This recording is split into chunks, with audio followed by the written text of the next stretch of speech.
Mucho gusto y como siempre en la línea Pedro Tello, analista de temas económicos y financieros. Pedro, hola. Lucero, ¿cómo estás? Muy buenas tardes. Una noticia que todo el mundo esperaba, pero como se ha comentado a lo largo de este día, lo más relevante estaba en el tono del comunicado de la FED y lo que apuntaba hacia adelante a propósito de su diagnóstico sobre el desempeño económico en el 2019 y el número de alzas que para entonces estarían eventualmente pensando realizar, que lo recortaron de 3, que en septiembre pasado anunciaron, a 2 a partir de este momento, asumiendo que el crecimiento de su economía se va a mantener, aunque no con una dinámica tan acelerada como la que habían anticipado hace unos meses atrás, Lucero. Pedro, vemos que esta es la cuarta alza en lo que va de este año, luego de las de marzo, junio y el mes de septiembre. ¿Qué paso seguiría México?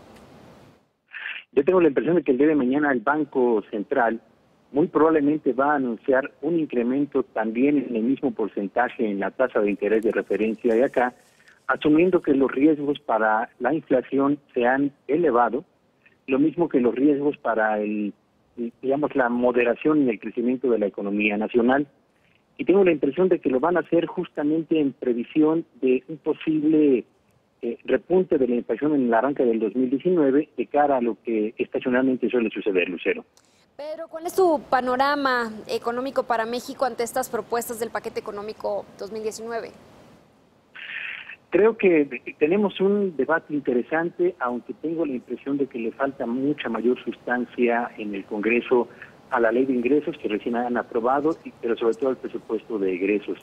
Si este país quiere y aspira a crecer, tiene que invertir más en obra gubernamental y tiene que crear un ambiente propicio para que los inversionistas del sector privado también lo hagan. Y no veo por lo pronto en el paquete económico suficientes noticias favorables para un incremento sustancial en la inversión gubernamental y tampoco estímulos que hagan que los empresarios se encuentren un espacio más propicio para reactivar sus proyectos de inversión que entraron en pausa hace algunos meses.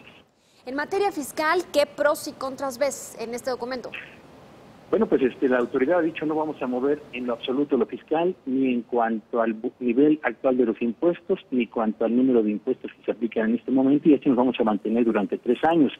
Garantiza estabilidad fiscal a los empresarios, pero creo que le hizo falta a esta propuesta una suerte de estímulos para impulsar la inversión productiva, como diría yo, el estímulo para la inversión, particularmente en maquinaria y equipo en todo el país, con deducción inmediata, que era algo que a los empresarios les interesaba mucho, Michelle. Pedro, ante este plan de austeridad, ¿consideras que hay oportunidad de que incremente el salario mínimo aquí en México? ¿Cómo ves a los empresarios? Bueno, evidentemente la mayor parte de los empresarios ha comenzado ya a hacer un análisis de sus nóminas. Tenemos la certeza de que en el sector formal de la economía el número de trabajadores que tienen un ingreso equivalente al mínimo es relativamente pequeño, no así en el sector informal. Y yo creo que no va a haber mayores dificultades para poder absorber, sin que esto se refleje en un impacto inflacionario, el incremento en el salario mínimo que aplica para el país, haciendo a un lado lo que ocurre en la frontera norte.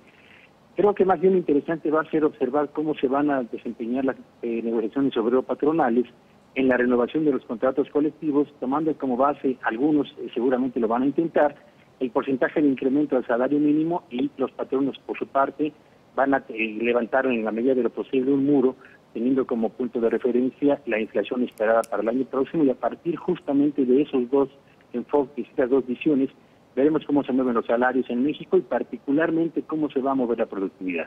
Pedro, tengo muchas preguntas esta tarde. Vemos que muchos sectores se están manifestando contra esta ya polémica y posible eliminación de la compensación universal para el próximo año. ¿Cuáles serían los efectos financieros para las pequeñas y medianas empresas en México?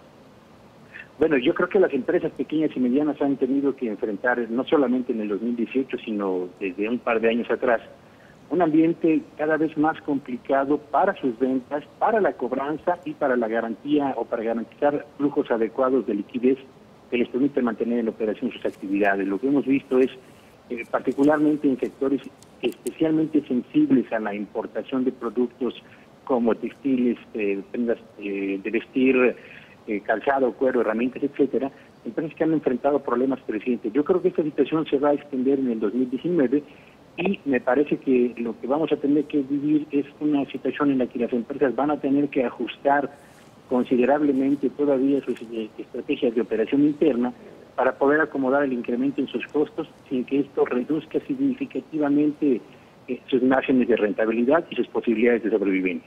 Vemos que hay sectores como el energético que recibirían más recursos para el 2019, en otros habría recortes de presupuesto. ¿En cuáles consideras que puede haber una baja de dinero y pueden implicar en la competitividad del país?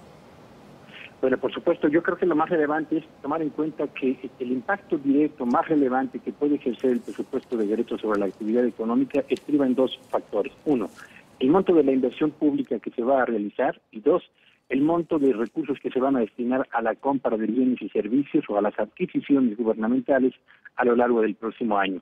Si en estos dos factores, como se percibe, no hay un incremento sustancial y por el contrario, incurrimos en prácticas que poco resulten en materia de transparencia, difícilmente vamos a tener un impulso relevante para toda la cadena de proveedores directos e indirectos de la Administración Pública Federal, y en ese sentido estamos hablando desde los proveedores de papelería hasta los proveedores de maquinaria y equipo. De modo pues que yo creo que nos espera un complicado 2019 y sobre todo para las empresas la exigencia de estar muy cerca de los clientes para poder acomodar esas dificultades de venta y de cobranza que se prevén en el año próximo. Pero un gusto como siempre platicar contigo, un abrazo. Buenas tardes a todos. Gracias. Bien.